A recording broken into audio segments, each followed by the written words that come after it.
Hi అండి. ఎండు చేపలండి. ఈ ఎండు చేపలకి ఇలాగా వేయించుకోవాలండి. ఎండు చేపలు పావు కిలో ఉంటాయండి ఇవి. తర్వాత ఈ ఎండు చేపలలో ఇవి అండి అనపకాయలు విత్తనాలండి. ఇవి ఉడకబెట్టుకొని కొంచెం లైట్గా ఉప్పేసి ఉడకబెట్టానండి మెత్తంగా.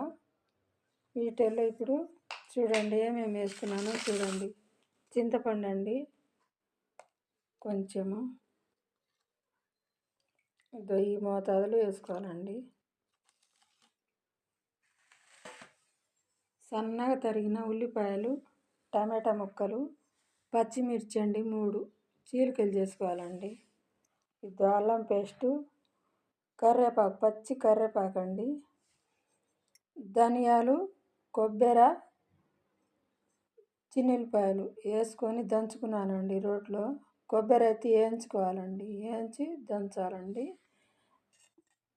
తర్వాత కొత్తిమీర అండి లాస్ట్ని వేయాలి. ఇప్పుడు ఎలా తయారు చేయాలో మీకు చూపిస్తానండి.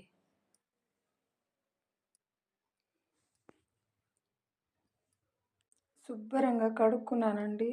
వేయించి కడుక్కున్న ఎండు చేపలు ఈ మోతాదులో వేసుకోవాలండి. నూనె తిన్నిండా వేగిన తర్వాత తాలింపు గింజలు వేసుకోవాలండి. ఉల్లిపాయలు తాలింపు గింజలు వేగిన తర్వాత ఉల్లిపాయలు వేసుకోవాలా, అల్లం పేస్ట్ వేసుకోవాలా, పచ్చిమిర్చి వేసుకోవాలా, కరివేపాకు వేసుకోవాలండి.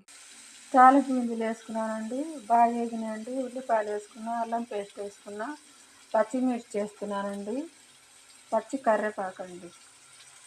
ఇవి కొంచెం వేగిన తర్వాత ఈ టమాటా ముక్కలు వేయాలండి. ఉల్లిపాయ ముక్కలు వేగినాయండి, టమాటాల ముక్కలు వేస్తున్నానండి. టమాటాల ముక్కలు కొంచెం ఉడికిన తర్వాత ఎండు చేపలు వేయాలండి. ఎండు చేపలు, అనపగింజలు విత్తనాలు ఈ 2 వేయాలండి. వేయాలండి టమాటా ముక్కలు కొంచెం చూడండి. సాల్ట్ వేస్తున్నా, పసుపు వేయాలండి. వేస్తే కొంచెం బాగా మెత్తగా ఉడుకుతాయి. కారం వేస్తున్నా చూడండి. టమాటా ముక్కలు బాగా ఉడికిపోయినాయండి. కారం వేసా. ఇప్పుడు ఎండు చేపలు వేస్తున్నానండి.